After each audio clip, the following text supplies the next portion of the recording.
Ike's premises before, West Road. I think there's a few people who might have grown up in Overport. Ike's used to operate from his house in West Road, from his garage. And then he was in Overport City. And we've eventually moved to these lovely premises here, and then taken over by Professor Vishnu Padiyachi and Professor Julian May. Well, welcome one and all to another one of our book launches. We're doing our third one in the last 2 months. My name is Cedric Sissing. I used to be with Adams Booksellers and now part of the Ike's team. And tonight we welcome our guest author, which is Wahida Yusuf, right? And our discussant is Bibi Amina. Bibi. I almost got another name for you in the middle. Your hosts this evening are obviously ourselves as Ike's Books, but we first want to particularly mention Nishad Khan, who is right here doing the live streaming. Thank you, Nishad, because Nishad was the agent for getting the book published, so it's the most important person to get the whole thing together and actually have the book available so we can launch it. And of course, our co-host this evening is our guest, Wahida and Bibi. And of course, we want to say a special welcome to the family right here. I didn't get to meet them. Are they here? Your sons here? My husband and my eldest son is here. Okay, son, welcome. And where's all the cousins? Right. Sisters, yeah, okay. The cousins, yeah. Okay, right. So welcome to the immediate family. Good to see you supporting. Okay, we've got Robert at the bar, and Colin helping in the bar as well. And Colin McGee is also instrumental, and Ike's always there in the background helping us, and also is the agent for distribution and marketing agent for other various books, and including Wahida's business. So thanks, Colin, for the initial introduction to us that Wahida has launched. Yeah. And in the sales counter in the kitchen is Portia Zondi. Portia, as I always say, is our Shakespearean assistant. And then, yeah, of course, we mentioned Colin there, who's always helping us. And special thanks to our car guards downstairs, Chris and Delight, in particular Christopher, who helps us always set up and do all the offloading for us. And also special thanks goes to Wahida's husband, Nasir, who is keeping us alive with the sound this evening as well. So we're doubling up here, all in the family. And it's nice because Ike's is very much a family affair. So we like to keep it in the family. And thanks for the sound. And yeah. And of course, lastly to the parents. The good man. I just want to pay tribute to Wahida's parents for giving us a wonderful primary school teacher who's nurturing our young minds. And you can see that comes through in the book. The character of Zainab that she creates is such a caring and loving person. Like you just immediately fall in love with her. In fact, I just told Wahida that I have to call her Zainab now in the future. I can't separate the two. It's really well written. So we do hope that you're going to have a closer look at it after you've heard some of the readings. As I mentioned, yeah, Wahida's a teacher at primary school in Hillgrove in Newlands East. Yeah. Currently living in Reservoir Hills, but she's an old Overport girl.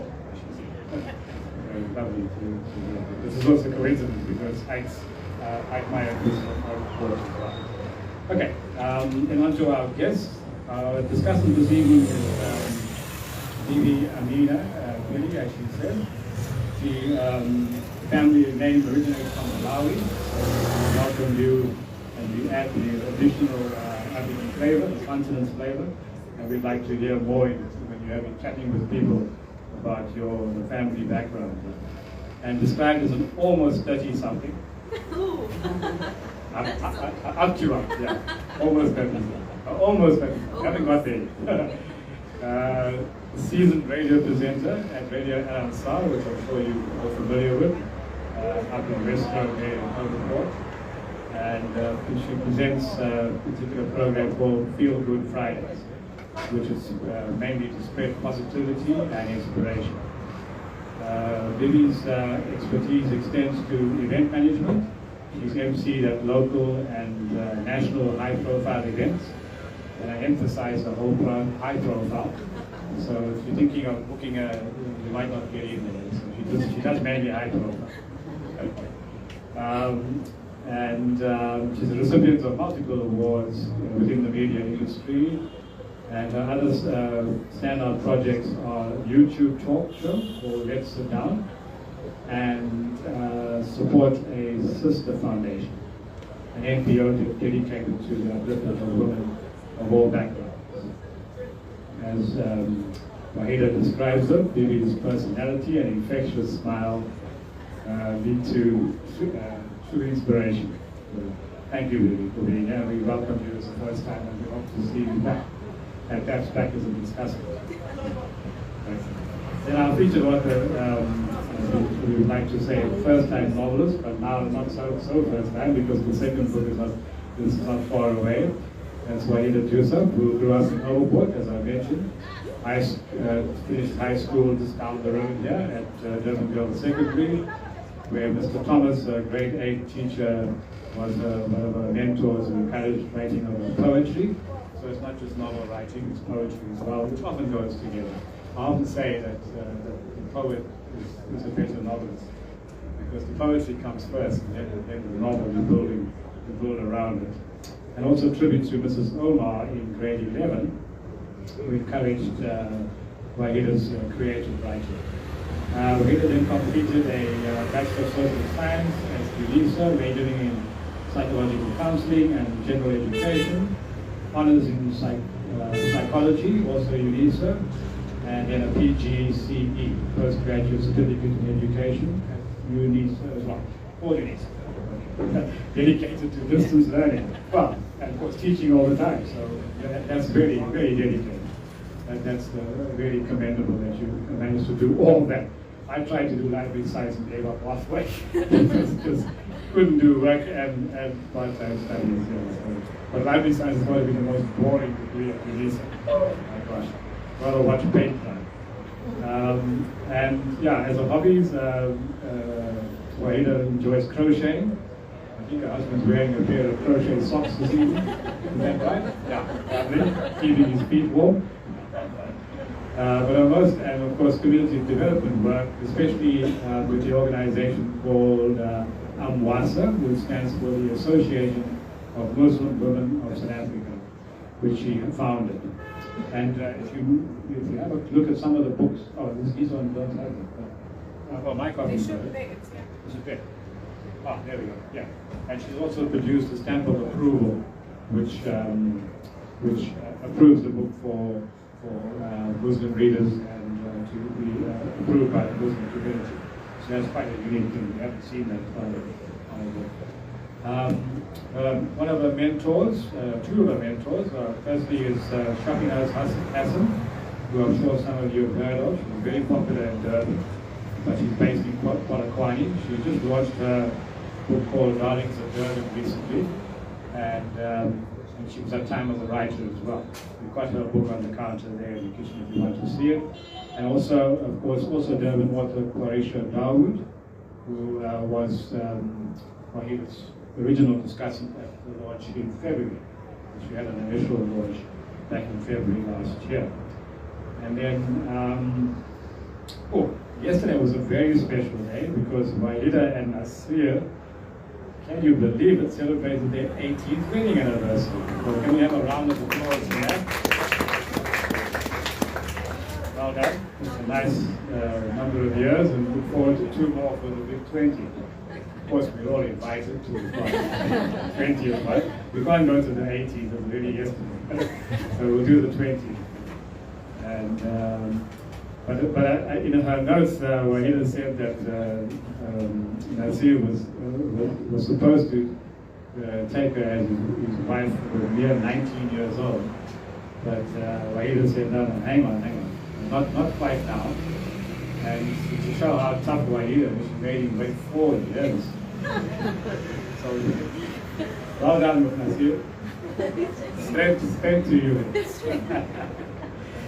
That's a wonderful story there. And in fact, if you see that kind of marriage, love, and so on, it reflects in the book.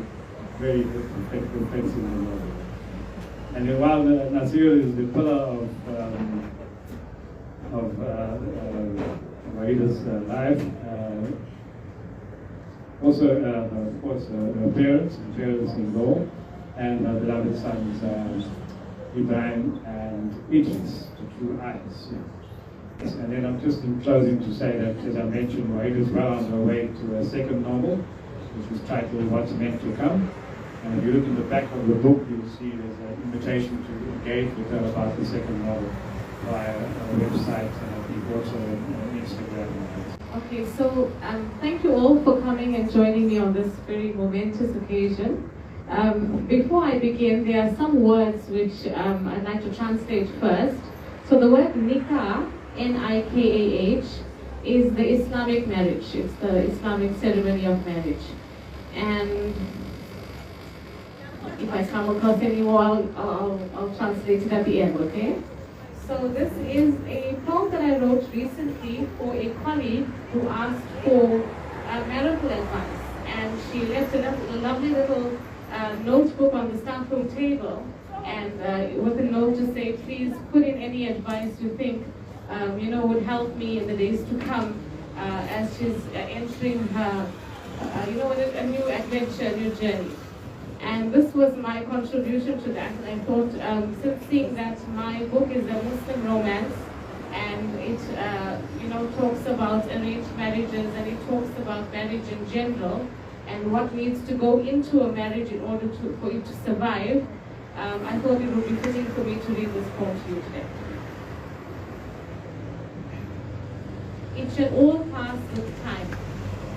Once a couple at Nikah's gate requested counsel to contemplate the life ahead, what lies in fate, from wedded bliss to lowly great. Advice that stands the test of time, fit for any chance of crime. Wise words are uttered loud and clear, this too shall pass with time, my dear. Newly married on cloud nine, when love and affection are sublime, and flowery words are lightly whispered and attention sought is oft fulfilled, recall the wise words loud and clear. Enjoy the time in joyful cheer, for this too shall pass with time, my dear. When your first argument comes ashore, and more ships follow in our core, and personalities clash and love is tested, bear them well, they'll soon be rested. Recall the wise words loud and clear. Enjoy the time in patient cheer, for this too shall pass with time, my dear. In the prime of parenting, your methods and words differing, and frustrations cloud the judgment so, and both of you seem all to know, recall the wise words loud and clear. Enjoy the time in growth and cheer, for this too shall pass with time, my dear. When clashes arise with homely clan, and words spoken hurt and brand, when you don't see eye to eye, and heavy hearts don't compromise, recall the wise words loud and clear. Enjoy the time in unwearied cheer, for this too shall pass with time, my dear. When the years seem to fly by fast, and comfort zones are held and cast, and gratitude flies out the door, and expectations are set as before, recall the wise words loud and clear. Enjoy the time in plenty cheer, for this too shall pass with time, my dear. When age and time test your bond, unbreakable now that togetherness won, and satisfaction is at an all-time high, our hearts and home are full, you cry. Recall the wise words loud and clear. Enjoy the time in blissful cheer, for this too shall pass with time, my dear. When one of you lies in whitened shroud, and sorrow flows freely now, and time moves slowly, not like before, and you yearn the meeting at heaven's door, recall the wise words loud and clear. Enjoy the time in earthly cheer, for this too shall pass with time, my dear.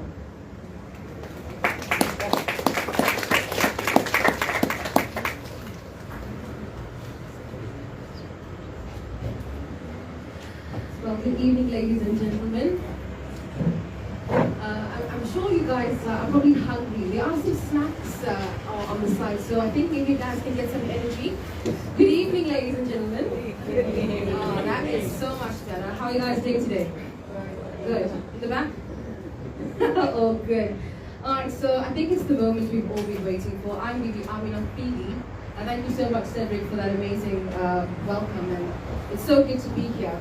So let's chat about the book. I'm sure we all want to hear. Does everybody have a copy? If you don't, you can purchase it in the front. How much is it? I'm not sure what they said.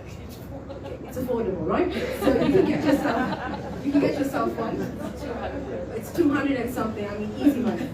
All right, so let's talk a bit more about this book, Sister Mahida. Thank you so much for having me. And what I want to know, I think everybody else wants to know as well, is what inspired you to write, about, basically the title of the book? Oh, so, the title's the hardest part to write, and it's probably the part that we choose right at the end, after the book's done and edited. And then you start, you need to do a cover, and so you need to put something on that cover. So I wanted to, Kismet is, in Arabic we say qadar, it is destiny, and I'm such a believer in it. And I think the more important part is the subtitle, For Roses to Blossom. This is actually a proverb that, according to Google, is either Arabic in origin or African in origin. So I think both ways it really is very suitable for us to use in South Africa here. For roses to blossom, the complete expression is for roses to blossom, water the thorns. And I think that's so appropriate for marriage in general. We all know, I mean, I'm 18 years in, you're a few years in, I'm sure, that nothing's rosy all the time and nothing's as blissful all the time. And according, my poem as well showed you that things change, but if you want to see the roses at the end, you will have to, persevere and water the thorns at the beginning. And so that was my inspiration. And now, there are two main characters in the book, and that's Ahmed and Zainab. Now, can you share with us a little bit more about the characters, the journey of the book? Yeah, sure. So Ahmed is a lawyer, and Zainab is an ex-med student. Well, med student who's taken a sabbatical for a while. And I base both of these characters on our very modern day, the generation. I was told not Generation X, but now Generation Z, Gen Z, okay? And I feel that generation, the current ones who need to get married now, they have a very different view of marriage and the perseverance that needs to get in there, and in order to create a beautiful marriage. And so both of these characters are based on that generation profile, and the different distractions that they had in their lives, that are very unique to this generation, and the different mindsets that they each have. But then again, also pulling in the cultural aspect and the Islamic aspect, the Muslim cultural Islamic, or I can even say the Indian Muslim cultural aspect. And so both of them have a lot to juggle. Now, what I want to know, I'm sure everybody else wants to know as well, like what message or theme do you hope readers take away from this book, Kismet? If you follow me on social media, and I don't know anybody, that's a hint to follow. Who does? You'll see that I speak a lot about, positivity and spirituality, but more important than that is, ways to build one's resilience, our grit and our determination by embracing our spirituality. And so that is something that I think is a golden thread from beginning to end of this book, where I don't know if I coined the phrase resilience through spirituality, or but it's definitely the main theme in the book. Now, I want to know the writing process. I know we spoke about this on the live the other day, but I want to know, how did you do it? What was your writing routine like, and what were your quirky habits that we can all, oh, you're laughing already. But what are the habits that you had adopted when writing this book? Writing this book was therapy for me, because what I didn't realize at the time was I was writing through what I now think was postnatal depression after the birth of my second son. So this book was written well over 9 years ago. It took a long time for it to get to publication process. And for me, writing that book was therapy. But now that I'm working on book 2, you know, and doing other things, I wonder where I got the time to do it, because of juggling home and school and all of these things that, you know, as mothers and as, you know, wives and daughters and all of our other responsibilities, I have no idea where I found the time to write the book. You know, I know that when writing a book, there are some challenges that you know, obviously stumbling blocks, perhaps time, you're a teacher. So, I mean, I'm sure there's a lot of free time that you have to, like, space yourself up with. So, like, did you face any particular challenges while writing this book? And I'm sure it's a yes. You know, I thank God for the lovely support system that I have, because that definitely, whatever challenges I did face time-wise, etc., I have a very supportive husband and supportive parents and family, and my kids are always, you know, egging me on. So I think time-wise, it wasn't such a huge challenge. But one of my personal challenges was imposter syndrome, and I think this is not spoken about enough.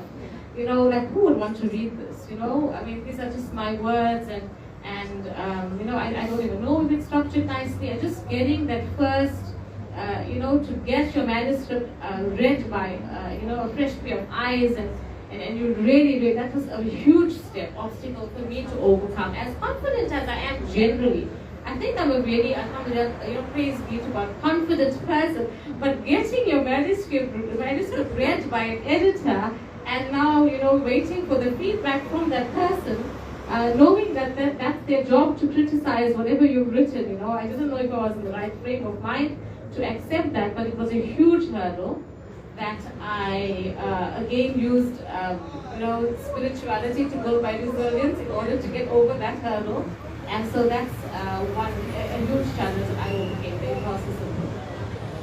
You know, just a point that you mentioned about imposter syndrome, a lot of us hold ourselves back from doing certain things because we're scared of what they are going to say, what people are going to say. And I think this book is amazing. You're an amazing person, and well done for this. I think she deserves a round of applause for that. I think it's amazing. But how do you handle the writer's block? I'm sure there's like some why are you laughing? I'm sure there's some competition. How do you handle, you know, the writer's block? The honest answer is I procrastinate work. I don't procrastinate, I procrastinate work. I find other work that needs to be done. I do other editing, I work on other projects, and I work so that in my mind, I feel that I'm being, you know, productive. Yeah. And that's how I have wrote writer's block, procrastinate working. You procrastinate work and I procrastinate, generally. I think that a lot of people feel that when they know what they're doing, they wait till the last minute. I think that's how I do with radio as well. But you know, when writing this book, you know, I'm sure you had a favorite part that you're like, oh my God, this is amazing. I love this part, or this scene, or if this was a movie, you know, what is your favorite part of the book and why is it special to you? I think the scene that showed the nikah, the ceremony of them getting married, that scene really brings out the feels when I read it. And I think for the audience, I don't know if you're aware that if you read a book and you have a single tear, you know, because you read something so heartfelt, you should know that the writer themselves was bawling. And if you giggle, you must know that we guffawed while we wrote that. And so I think the nikah scene, the scene where they actually get married, the very simple, the beauty in the simplicity of the way that they got married, that's my favorite scene. Yeah.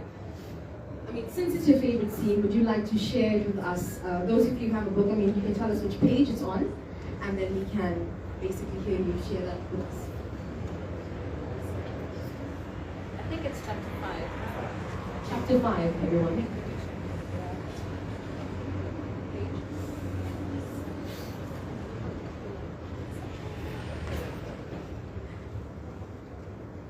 Okay, so it should be the top of chapter 5.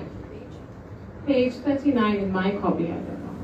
I'm sure that's another print. Oh God. Is it the same? It should be the same. Yeah, it's okay. There was a steady buzz of chatter in the crowded living room, and Uthman sat quietly among his friends, taking in the sights and sounds, offering short responses to the odd comment, and making no more effort to be sociable.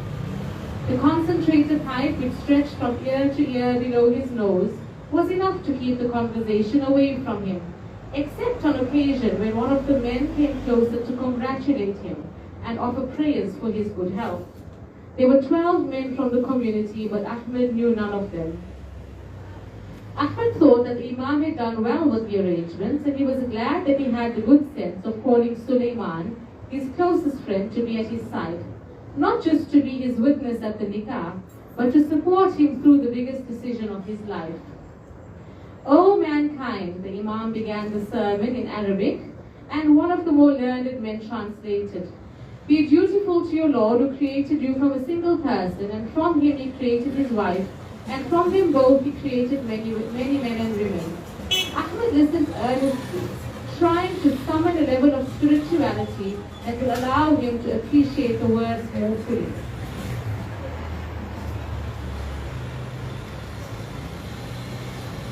He paid careful attention to every word uttered. Marriage is a vital part of a Muslim's life, the Imam said. In fact, it is so important that it is declared to be one half of faith. Our beloved Prophet, peace be upon him, a person who possesses the means, said, a person who possesses the means to marry and does not marry, then he is not from among us. He paused and looked around at his captivated audience, adding an air of suspense with his powerful words. Ahmed's jaws tightened in concentration. He found himself nodding, agreeing with the goodness that was mentioned, and shaking his head at the warnings that were given. He found it difficult to place himself firmly into his coveted role of the groom, the Imam's words beginning to weigh heavily on his mind. He didn't feel he belonged there. He watched the other men nod, acknowledging something the Imam had said, because by now he had lost track. I'm going to skip to the bottom of that page. Ahmed, son of the late Harun Mia of Pretoria, to the only daughter of our brother Uthman Habib, the Imam said in a pastoral tone, smiling briefly at Uthman when he was mentioned. Mahar has been agreed upon by both parties, the Imam rode on, just as Zainab entered the room and kneeled quietly beside her father. Will the witnesses step forward? The Imam called. Uthman, who had been quietly following the proceedings, gestured that he would stand as witness for his daughter, placing his hand protectively on Zainab's shoulder, and Suleiman shifted closer, cementing his position as Ahmed's witness. Ahmed watched the Imam turn towards Uthman to prepare for the next part of the ceremony. This is it, he thought, swallowing all his reservations and trying hard to focus on the proceedings.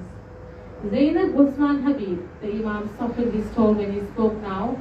Have you agreed to marry Ahmed Harun Mia? Ahmed looked up at the sound of his full name being taken. It was all too real. He wished he could see the expression on her face, but all he could see was a pair of eyes that were glued to the cream carpet and a pair of hands that were fidgeting with the hem of her sleeve. Gee, he heard her say quietly, and saw her nod slightly in agreement. Have you agreed without being forced? The Imam asked her. He watched her nod and barely heard her verbal agreement, though the Imam seemed to have heard it. Did you agree to the marriage with the mahar that was discussed privately and witnessed by these two witnesses? He asked, pointing towards the men who had observed the discussion earlier. Yes, she said more audibly this time, I agree. At no point during that transaction did her eyes leave the carpet. It's done, Ahmed thought, while he watched her leave the room at her father's request. Satisfied with Zainab's response, the Imam turned to Ahmed and checked with him in the presence of the witnesses and the men of the community that he agreed to the marriage. Nakahtuha wa qabiltuha wa tazawwajtuha, Ahmed repeated after the Imam. I have performed nikah and I have accepted her and I have taken her as my wife. So I'll just translate. The mahar is the mahar that they spoke about is the dowry that a man pays to his wife on the occasion of the nikah. I think that it needs a round of applause. That was beautiful. I think that chapter takes us on a journey for us who know about the nikah and the ceremony and how it happens. you know, you're sitting there, you have knots in your Back to tummy. your own one. You go back to your own and you think about it. But now let's talk about it being, you know, a movie. I love watching movies. I'm sure we're all watching something on, you know, Netflix now or something. So if Kismet for Roses to Blossom were to be a movie, who would you cast as the main character? Me, of course. Where did you say me? I'm terrible with this because I don't watch enough movies and I don't know the names of the actors to say this. But maybe I should go to the Bollywood, old Bollywood actors, the ones that I know. So perhaps, I don't know, Hrithik Roshan or somebody for and maybe Preeti Zinta in her old days for Zainab. If I would choose English actors, I would say maybe Brad Pitt to be Ahmed, and for the female, Megan Fox.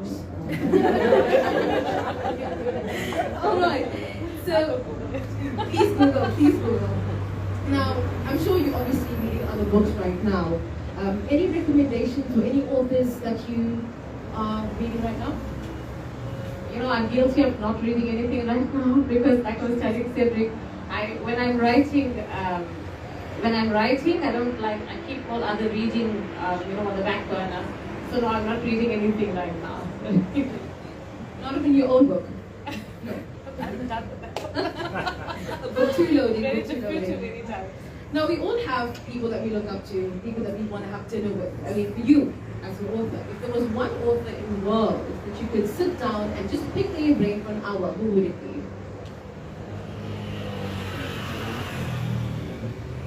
I'm going to say Maya Angelou. Yeah, it's good, yeah. Yeah. Let's see.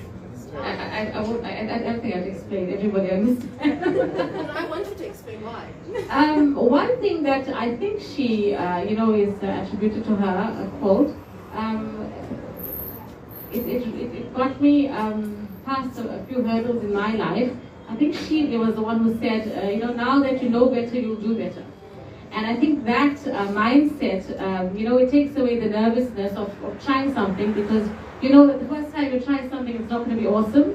But then you have the mindset, now that I know better, I'll do better and I'll keep trying. So I think that, you know, it supports the growth mindset. Now, I'm sure when you have individuals who read your book, I'm sure they have something that they want to say, oh, you should have done this, or you should have done that, you should have added this person. Why did you make me the main character? You know, things like that. You know, what's the most surprising thing that anybody has shared with you that obviously has read the book?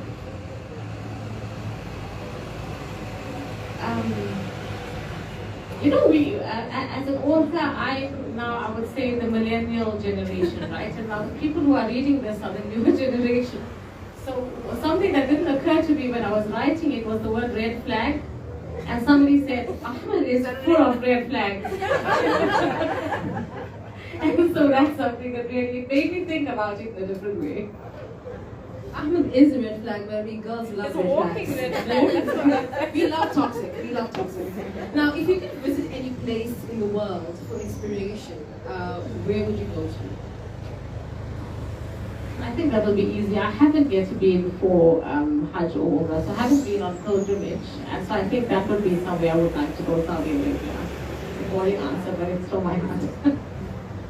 I thought you were going to say like Portugal, Spain, or like Turkey, Maybe after. Egypt. Right, so you're an author, I think, you know, in your part-time, I would say, because you're a teacher and you have many other things going on for you. So what do you like to do when you're not writing, when you're not in front of the typewriter? This is a hard one.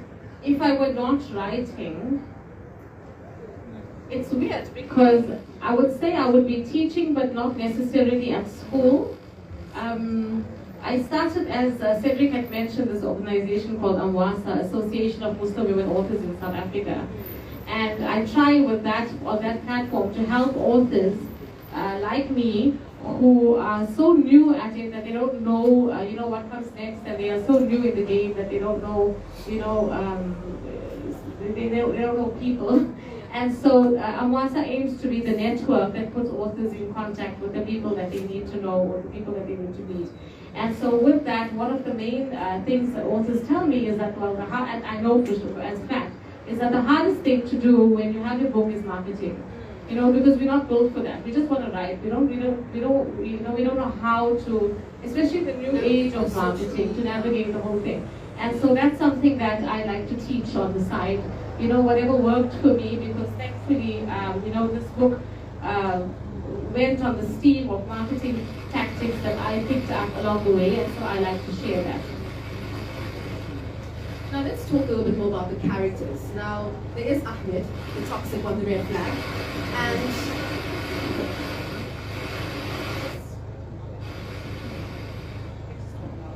and there is Zainab. So if you had to spend a day with any of your characters, who would it be and why? What would you guys get up to? Okay. So it won't be, I think I'm loud enough. You can hear me, guys, eh? So it's not going to be Zainab, it's not going to be Ahmed, it's going to be Uncle Uthman. Why? Because I think he's so full of wisdom, that old man. And I would try to get as much from him before he goes as possible. Because I'm the writer, I know he's about to go. So I would try to get as much from him as possible. Absolutely. Now, Kismet is an amazing book, but I'm sure you have some more projects that are in the pipeline. So, are there any projects coming up? Perhaps a book 2, perhaps a movie, main character? You know, I always giggle at myself, and I think that Kismet would make a very good Pakistani drama. If any of you watch Pakistani dramas, when you read this, you're going to put it together, right? That's one. The second thing that I'm working on is there's an extract at the back of this book called What Things Might Come, and that's book 2.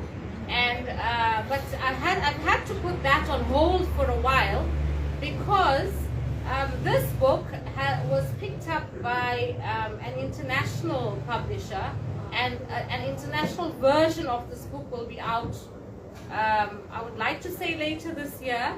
And so I'm busy re-editing and reworking it for them. And this is now a traditional publishing experience. So I've had the self-publishing experience, and now this is the traditional publishing experience. And so it's all very exciting, but that also means that my book 2 has to get put on the back burner for a little while I deal with this project. Oh, absolutely lovely. Now, I know we all love our dramas, our romances, love we will never have. You know, are there any genres that you'd like to explore? Other than romance, like a thriller, main character? I did consider, you know, Ahmed being the lawyer, I did consider writing a character very much like, you know, what's his name from Suits, Harvey? Yes. Yeah. So like a very strong lawyer character with all of the drama and not so much of the romance. So maybe that. Okay. So the next question I'm about to ask you, I hate when people ask me about that. But where do you see your career, your writing career in the next 5 years? I don't know, with another few books under my belt, hopefully. Thank you. So yeah, I don't know, maybe with another few books under my belt, and perhaps, you know, taking Amwasa further and teaching others, and you know, in that way. So maybe a little bit more of an expert in the field by then, hopefully, fingers crossed. Alright, so I think to round off for this evening, and then you guys can obviously share the feedback and have questions for her as well. But what's the best piece of advice you've received from somebody that has read your book? Okay, I can't think of piece of advice, but I believe this question's coming up soon. What was maybe the best review that I got, the most heartfelt one? Can I talk about that one? Yeah. So somebody who bought the book very early on, you know, and when I was in that very fresh author mode, we are waiting for all of the reviews to come in before I learned that you shouldn't read the reviews. Somebody messaged me and said, well, I read the book 4 times in the month that I purchased it, and each time I read it, I felt more and more that I need to start putting on the niqab. So she was at a point in her spiritual journey where she thought she needed to make a change. And if my book can inspire some good sort of change like that, I'm very happy. I think we've come to the end of the question and answers from my side, but give a round of applause. Well done. Well done. I think it's a pleasure it's a pleasure sitting next to you, Sister Wahida. Why I said, why I accepted your invitation to come here as well. I love seeing when females come together, or when females do fantastic things, be it Muslim, be it non-Muslim. I think it's just amazing to see, you know, black, white, orange, to come together and, you know, create something so amazing. So well done on this book, and I wish you all the best for book 2. Main character, please don't forget. You know, I mean, I'm somewhere there. But thank you guys so much for. Apologies for talking, you know, and facing this way. But apologies. Thank you so much for coming through and giving me this opportunity. Are there any questions from the floor? Okay. Is the new book a book that's following? Is it a sequel to this, or it's a separate entity, a different story completely? Well, book 2 that's mentioned at the back of this book actually talks about 2 characters that were mentioned so briefly in this book. So at one point of Kismet, Ahmed and Zainab went to a restaurant with a group of Ahmed's friends, and there was an Iqbal mentioned there when you read it, you'll see, and so that story would be now Iqbal's story. So maybe not a sequel, but a parallel story. I don't know what's the word. Now, they're all very short, one-answer questions. First of all, the comment, obviously your mentor and the writer would be Maya Angelou. Because as you started reading that, I was immediately thinking of Maya Angelou reading I Know Why the Cage Bird Sings. I mean, the rhythm and of the poem is exactly like Maya Angelou. And all the voice as well. So, well done, you just have this so similar again. The one thing I found of the novel was, it's a strange thing. It's simply written. And as you said, you use that term of the beauty. What do we say? The beauty is in the simplicity. Yeah, that's a lovely way of phrasing it. The beauty of the novel is in its simplicity. And sometimes when you read so many novels and books and other books and so on, like myself being in the book trade, sometimes when a book is that simple, you think, oh, this is not for me. I'll skip out a couple of chapters. But in fact, it's just exactly the opposite. Because it was so simply written, that was the attraction. It held my attention immediately, and it gave the character a lot of sincerity. So I must compliment you on that. So that's just a compliment on that question. And then just some practical questions. The choice of Greytown, and of course the setting is Durban, you're from Durban. Did you feel any sort of obvious sort of pressure to locate the book in the novel in Durban because you're from here? And of course, if Durban is the main setting, then why was Greytown the other part of the story, the beginning of the story?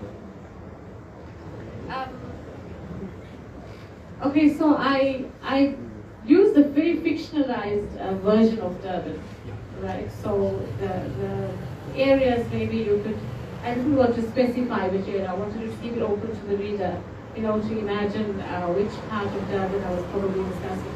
But I kept the beach and the metaphors all related to that day. Greytown, I have absolutely no reason why I chose it. I have no family connection. I dreamt it, no family connection. Wow. Really, I have no. That's good. Yeah, and yeah, I just know it as a very small town that's not far from Durban, and then that's what I used as my research, and it never. Nobody ever suggested, no editor ever suggested I change it, so it just went through. So that confirms you're not sponsored by the Greytown Tourism Authority. Okay. Well, that puts that one to bed.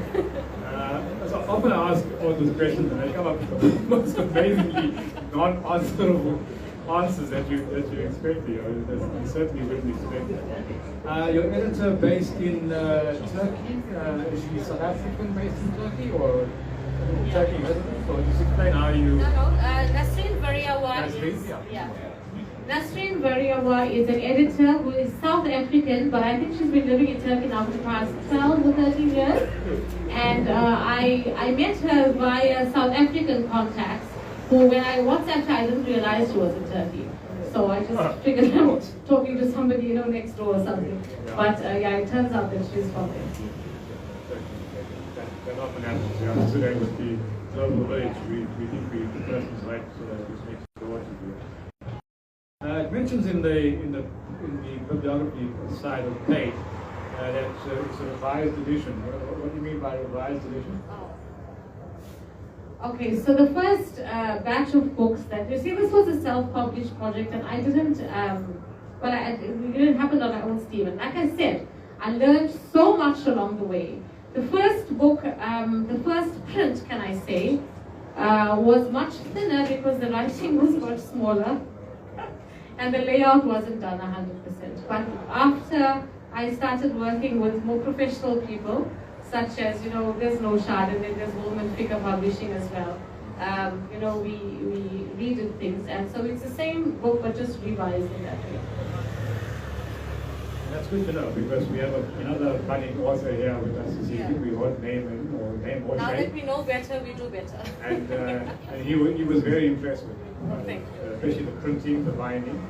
And as I was saying to Claudette, who's one of our avid fiction readers, the larger font is very, very helpful. Yeah, my mom couldn't read the first There you go. so then I knew there was an That's issue. right. Yeah, it really helps. I mean, we're all sitting on our phones and our WhatsApps, and that kills your eyes. So Yeah. the bigger font is definitely a big help. Yeah. Now to bigger stuff. Maybe you mentioned films, and quite a few references to films, and who's going to make the movie of Kismet. Well, funny enough, we have Eubulus Timothy here. Eubulus, are you there? Where is he? I saw him earlier. Anyway, Eubulus is here. He's going to speak to you later, because for those of you who don't know, Eubulus Timothy is our acclaimed Durban film producer, editor, all sorts of screenwriter, exactly all these different titles. His films have mostly screened initially always at the Durban International Film Festival, and won multiple awards, both here at the Film Festival and other festivals around the world. And he just continues to make more and more. Of course, it's all set here in Durban, using most of the time Durban actors, so he's really putting us on the map.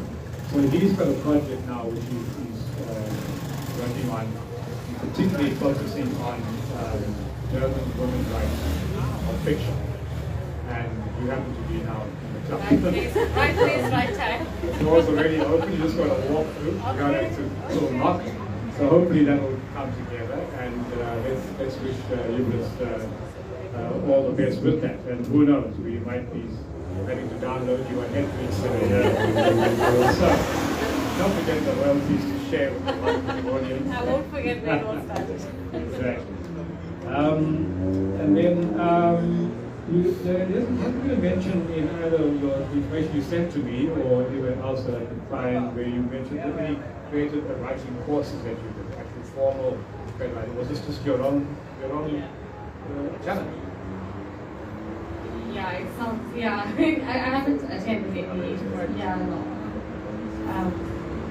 Simple answer, no. No, that's really impressive, because I would have said that you had done at least some creative writing course in some way, even if it was just brief one online. You mentioned about the beauty of the simplicity. So, were there any other novels that you read where the simplicity was actually a turn? In other words, because I do find that a lot of novels, they tend to take too long describing an entire room, curtains and the wallpaper and the plant and the bird and the type of bird. I mean, by the time you get to the point of the story, you're already fallen asleep. So, is there any works that come to mind that maybe you said, well, I'm not going to do that. Mine's going to be, as we said. Nothing stands out, but I mean, they have Beautiful been. simplicity. Yeah. Nothing's. My teacher voice is reaching there, right? Yeah. Okay. So nothing stands out, but there have been, along the way, here and there novels that do that. And so yes, so when I wrote, I wanted there to be like an element of knowing where you are while you're reading, but not like overdoing it and making that description very, very clear. You just got it down so perfect. Thank you so much. Oh yeah, just remembering, wasn't it Bibi's first draft of a novel that you use as a model not to do?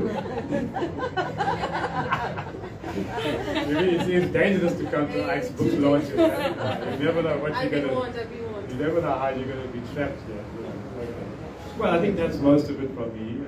I must say it's very handy for us, sort of Westerners that we might call ourselves, and non-Muslim community, opportunity to have the glossary in a club. It really is. But also more than that, hearing you read now makes a huge difference. Because we're reading, and of course we're trying to pronounce the words in our English way. So best of Queen's English, and of course it's totally wrong. So that was one of the revisions, you know. That only answers as a revision. See, when I published, I didn't really think big enough. I think because I just thought the book would be read by, people like me, And then when I had a few, can I say, outsiders reading the book, and one or two said, you know what, I think we need the glossary. I didn't know outsiders wanted to read a Muslim romance. Yes. I didn't know that people would be so open to it. And so that's definitely one big change that I did in the second edition. No, most important, because as you mentioned the correct pronunciation again, Nika. Nika. I tried to do it like phonetically Nika. so you can Yes. say it as it sounds. I'm glad you mentioned phonetically, because a lot of these words have silent letters. I mean, take Nika. How would you spell Nika? N-I-K-A. N-I-K-A-E-R. N-I-K-A, but now it's spelled N-I-Q-A-B. Oh, that's Nika. Oh, that's Nika. Oh, so the B isn't it? Sorry. So there's Nika and Nika. Nika. Oh, sorry, the Nika is a mom. Sorry, there we go. Niqab is this, usually it's black face. Oh, it's that the Nika. Yeah, this is the niqab. Because most of us just know the hijab. Okay, the hijab's the hijab's the entire outfit. So the long sleeves, the modest wear. Right. And then this particularly is the niqab. Yeah, good. I see that, because we need also a phonetic glossary. So I'm doing a class tomorrow on That's that. a revised. So you'll have a third revised edition. The second revised edition. Yeah, that would be cool. Yeah. Now, I found that quite interesting, because I'm very particular about language and phonetics and pronunciation. So it's really important to see that. It's lovely to hear you read. And then again, when you were reading it, we were talking about it beforehand, but as you heard it came out, I mean, I was reading it as Zainab and Ahmed. Yeah. And it's not Ahmed, it's Ahmed. Well, yeah. And as I said to you, so the H is the silent G. And then you started to explain that the G in the names of the Muslim people are the Malay Muslims from the Cape, which of course originated from Malaysia. They like So epiglottal with the exactly. Ahmed. Yeah, very much the epiglottal. You won't say what comes after the Khad, you must move out the way. But that's wonderful. This is why we're so pleased to have you here this evening, because this is what IKE is about. This is what IKE might live for. Bringing together different communities and sharing and we're learning. We're learning all the time. So wonderful to hear. Great. Alrighty then. Any last questions or any other to come? Fine. Well, just to finally wrap up then and say thanks again for your attendance. We're hopefully going to chat to Waida and Vivi after this and get to know them better. And of course, get you to have a look at the book and get a copy there. And Waida will be signing at the table. Well, we look forward to seeing you again. We'd love to see mostly new faces here, but welcome back to our regulars. We're always here and supporting, and especially our younger people who joined us this evening. We're always pleased to see the younger faces with us. So thanks again, and maybe we hope to see you at one of our discussions. Who knows? Of course, Wahida in the audience asking questions the other way around. Thanks again. Do enjoy and chat to any of us if you just need any follow-ups. Thanks again.